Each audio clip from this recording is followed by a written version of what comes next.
just wanted to go live real quick, let everybody know, hey, I'm posting my videos. So this weekend I was, I got my little daughter here too. This weekend I was out at Okechobee. So Friday we went down to Okeechobee, 4-hour drive for me from Jacksonville. And my plan was to fish the whole weekend down at Okeechobee and pre-fish for the MLF 2-day coming up. We got the Super Tournament coming up the 23rd, 24th of September. And caught some fish, did really well. The issue is the lake is so low right now. It's 12.5, which is kind of dangerous, especially for some of the inlets. You're going to hit some rocks. Also, like Kings Bar, Tin House, all those areas, it's a foot and a half of water. Make sure you have a push pole in case you do get stuck, or you're going to jump in the water with the alligators and push those out. So that's never fun. But yeah, we were able to get in a couple spots, caught some fish in the grass. Did a little bit of flipping, catching fish. We caught a little bit of top water early in the morning, and when the wind picked up, any moving baits, they were pretty good as well. So we did pretty good fishing Friday, but we decided, hey, we're not going to try to fish it again, and it's going to be a whole different lake, the 23rd, 24th of September anyway. So we made a decision to go to Headwaters. I've never been to Headwaters before. Watched several videos, Scott Martin videos. Roland Martin has videos on there. A lot of pros go out there to conduct videos. So I was like, man, I got to check it out. So we decided to go down there. It was about an hour drive north of Okeechobee. So it was on the way home anyway. So we stopped off there, watched a couple of videos real quick just to how to navigate it safely and what the rules and regulations are out there. You cannot keep any fish. So if you are going out there, do not keep fish. You got to release immediately. Also, you got to watch your speed out there. It's 25 knots when transiting anywhere around the lake. So some of the boats while we're out there were going way over 25. So just be careful out there, especially you got to be careful too because there's a lot of john boats, kayakers. A lot of people are sitting right in the canals as you're running around. So definitely be careful flying around the lake and be vigilant. Make sure you're watching, especially if you're coming out to main crosses, canals, and turns. So we knew it was going to be a hot day, so I was targeting that deeper water. So I just posted a live on my YouTube, so go to my YouTube channel. I'll also post some snippets of it here on TikTok. But right now I'm downloading that to my YouTube channel, so you'll see the full video, the how-to, what the different rods, all the different stuff I was using, flipping, the baits I was using while we went to certain areas. But what I was doing was trying to target that deeper water, and I knew that we'd tuck down that hydrilla. So we started out in a deep area near the west wall that butts up to the stick marsh. And I wanted to see, especially with the wind blowing across there, I really target that moving water. It does really well here in Florida. So went down there and tried top water, tried chatterbaits in the grass. I was using jackhammers, spinner baits. I tried all kinds of baits down there, and we just couldn't get that bite going. Packed up, went to, it's called the pits. That's the deeper 16, 20-foot water. So there's 2 holes there. Went inside of there, and again, watch my video. I'll show you how to navigate and get to those different areas. But I went there and caught 2 on spinnerbait, and what I was doing was I was throwing out, again, it was 16, 20 foot, but there's a bowl, and there's hydrilla all around that bowl. What I was doing was throwing that I was using white spinnerbait with silver blades. It was clear water, so I like using that silver, and I was using a Fluke Junior as the tail. I would throw it out there and I would just slow roll it. I let it go all the way down to the hydrilla and tick that hydrilla, and I was kind of jerking it across the top of it if I got stuck, and I'd get that reaction bite, or just slow roll and tick in the top of that grass that would come up and explode on it. So I caught 2 good ones there, 2.5, 3 pounds, nothing too big. Fished that a little bit, and then we decided to go to what's called the bay, and that's where we caught the majority of our fish. And again, I got the video that shows how we broke that down, punching and flipping the hydrilla. There was hydrilla mats there. We did really well with those. Also, I started seeing the bait everywhere, and it was bigger fish were chasing that bait. So I switched over to a whopper plopper. I got some great footage of the top water blow-ups. So they definitely were exploding on that whopper plopper. I also posted one of the videos here on TikTok, so go check that out. I did post a couple of those. So if you're interested in seeing what the whopper plopper looks like, that's definitely a good top water bait. It has a very distinctive sound to it, and it will attract those fish from deeper water. I was fishing 12 foot of water with that whopper plopper, and they were coming completely out of the water on it, splashing on it. So go check out that footage. But yeah, it was really good. I had a good time. I didn't really use a lot of fuel. That's another good thing about it. You're only going 25 miles per hour. It's pretty good sized lake, but I don't know. I would say it's full of fish. I was pretty impressed with it. I caught 22. My friend caught 5, and our biggest ones were 4.5, 5 pounds. When we got back to the boat ramp, the game warden was there, so definitely make sure you got your license. But he was keeping track of how many fish we caught and writing down the sizes. And he was saying that we got some comments on here. All right, I'll say that's why a couple people were asking things. But the game warden was wanting to know how many fish we had actually caught and what we caught them on. And someone, hey, what's up? Let's see, we got John Fish 50 just joined in. He wanted to know what was the size limit or how many fish we were catching, but there was a 10.5 that was caught. So somebody caught a 10-pounder while we were out there. But also be mindful. So if you've never been down there to Headwaters, make sure that you get down there early. I got down there at 5 o'clock just to make sure I got there in enough time. And there's only about 25, 30 parking spots, so it fills up fast, especially on the weekends. I was fishing a Saturday, so there was a lot of boaters out there, and it was a line. The boat ramp only has 2 drops in it, so you're going to drop 2 boats at a time. So if you do get there late, you're going to be waiting for that as well. It's not a fast process. And they do have bathrooms down there, outhouses, outhouse style, no power to it. So that was interesting. You can do the math on that. But yeah, it was a really good time. A lot of good fishermen out there, talking to the locals out there on the water. Everybody was real friendly. And like I said, the game wardens out there patrolling, make sure everything was good to go. So it was good to have him out there. Appreciate what they do too, making sure that people are doing the right thing. You cannot keep fish out there, so that's why they're plentiful as well. You got to release immediately. So I think that helps out keeping those bigger fish in there. If you do catch a trophy fish, just take a picture, take the measurements of it, and you can order a replica. Yeah, it's not the same thing, but that way you put it back, somebody else can catch it. And you got the replica on the wall, you can tell the story, hang the picture beside it, and you're good to go. So what kind of questions does everybody have? I see people are slowly logging in. Anybody have any questions about how I fished it, why I fished at certain areas? Again, I'll have the video showing all of it. Probably the best bites were on that whopper plopper. They definitely were tearing up that spinnerbait too. If that wind kicks up, definitely use a spinnerbait out there. And then flipping, I was just using a crawl. I was using the June bug with blue flippers on it, and that was working really well. I had 3 different weights tied on. I had the 2 ounce for the thicker punching, and I had the half ounce, which was getting through just about everything. And then for the smaller stuff, I was using that 1/4 ounce. So again, I would just, if you are planning on going in there and flip and punch, just have different size weights. I was using 4/0 hook. 4/0 was fine. I was using the Hack Attack by Strike King. That was my flipping hook and did really well. And then I was using a 65-pound braid. And obviously all my rods were Fitzgerald. So I had the Okeechobee rod. That was my 7.6 heavy flipping rod. And then I had the 7.8 big jig rod. I was using my 2 ounce on to punch through.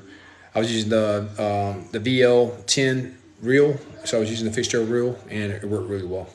So again, if you have any questions, or if you're not sure about the lake or how to navigate it or what you should do, definitely reach out to me. And if I don't have the answer, I can show you the videos or send you the links to the videos I watched on YouTube. They were very informative. There's actually a group out there. I think they're called Headwaters Team or something like that. That's all they do is fish headwaters. They have some really good videos, some how-to videos, and they do updates on the lake. There is floating grass out there, the hyacinth. So be careful navigating when you think it's a trail. It's not a trail, or a whole island will float in and block off the canals that you came in on. So just make sure you have graphs out there. If you're kayakers, you can kayak to the first. It's called the bay. Again, full of fish. That area is good to go, and it's not far from the boat ramp. So you won't have to worry about getting lost. Everything kind of looks the same out there. So definitely look at your electronics and make sure you got graphs out there and you're able to navigate safely through that lake.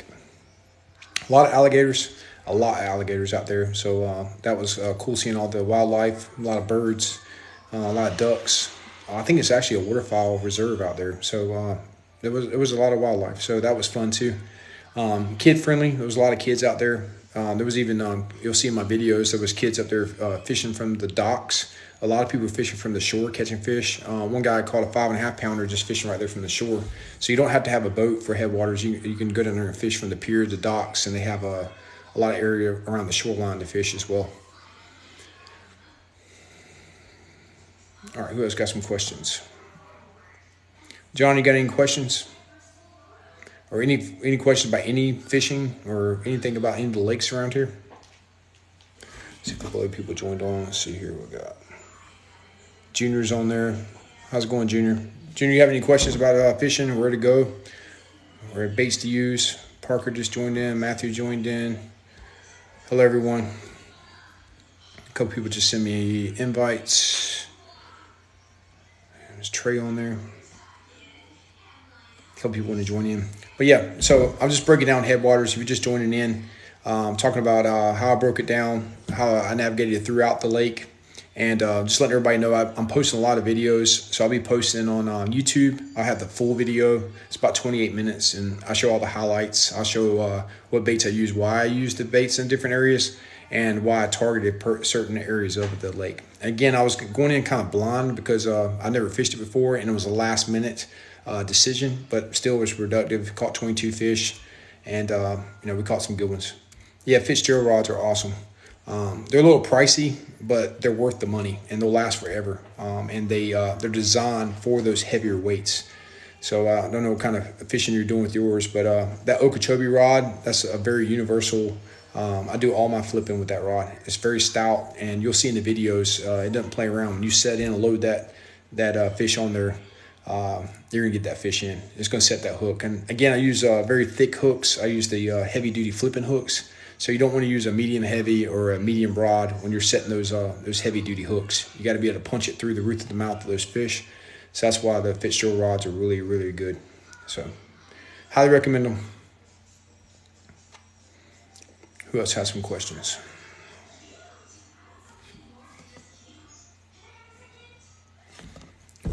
Parker, you ever been to Headwaters?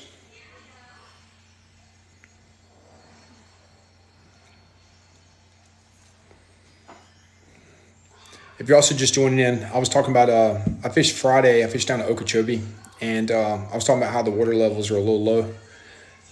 Well, if you're in Florida, man, definitely check out that lake. It's good. But Okeechobee's also fishing okay. I talked to some of the locals there, and they said that, it's hit and miss. Either you're on them or not on them. The bait is pretty much driving where the fish are. They're chasing the baits. They're moving a lot. Fish have tails. So you got to find the bait. You find the bait, you find the fish. So I was kind of targeting the flickering bait, especially in the, and if you find any brim, the brim are still in the beds. So you find the brim beds, you'll be doing well. Texas. Oh yeah, some good fishing in Texas also. Some good lakes down there. But yeah, I had a good time. It was actually really good because I wasn't fishing a tournament lake. I wasn't fishing somewhere that I had to watch my back and make sure nobody was watching what I'm doing. And, it felt good to actually show my videos immediately after the fishing trip. Sometimes when I'm pre-fishing, I hold off to after the tournament to post my videos because obviously I don't want my opponents to see the videos. But it was a great experience. I haven't done actual free fishing in a long time. And also I enjoyed it too because it was a challenge because I didn't do any practicing before. I was going completely blind and kind of figuring out the fishing. So that was fun too. So definitely check out that lake if you get a chance. I see a couple more people just joined in. Coon Dog just joined in. All right, who's got some questions? Also, if you haven't already, go check out my video. I just posted one of the Whopper Plopper. I think that one's already hit. So I got the one of the Whopper Plopper blow up. So that was a good one. And then there was also my YouTube videos. I'm about to post a lot of YouTube videos. I also have the how-to, the flipping. So I went live on YouTube while I was out there. So I have that one I downloaded also on there. You'll see how I was rigging up each of those baits and how I was targeting different areas. They were sitting in the vegetation, so they were in that hydrilla. But what you want to look for is you want to look for something on top of the hydrilla. So you have a big hydrilla mat, but something looks different. So wherever I found somewhere that was different, whether it be hyacinth on top of it or lily pads, The rule of 2 or 3. So you definitely want to look for 2 or 3 different grasses coming together. That's your high percentage area. Target those. As soon as I punched through and got to the bottom, I mean, it was immediate. I feel the thump thump, and then I just load up on the rod. So you'll see those videos here shortly. So yeah, it was a good time. I had a blast. It was a lot of fun. Let's see what else we got. A couple of people just joined in. What part of Texas you from, Parker?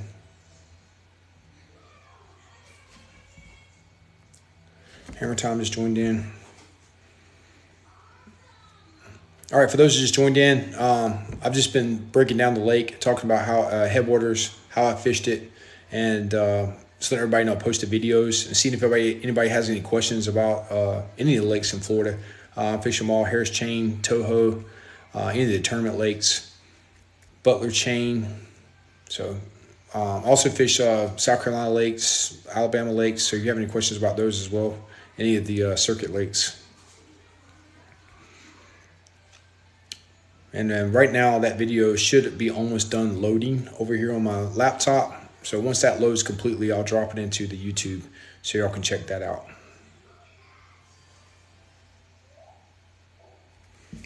Let's see what else we got. Yep. So, what's your question? What's it? Yeah, you can. Yeah. Sorry, my daughter was asking me some questions. I'm gonna take her down there. So that lake is user friendly, and I feel like it's safe. I don't have to worry about stumps, rocks. So I'm gonna take my daughter down there, and I'll be posting that video as well. I'll probably go live while she's down there. But yeah, definitely take the kids down there. There was a lot of kids on the boats down there, and there was a lot of guides fishing there too, which was kind of I don't know. It kind of surprised me that the guides were out there fishing. You cannot keep the fish. So I know sometimes on those guides, people like to keep the fish.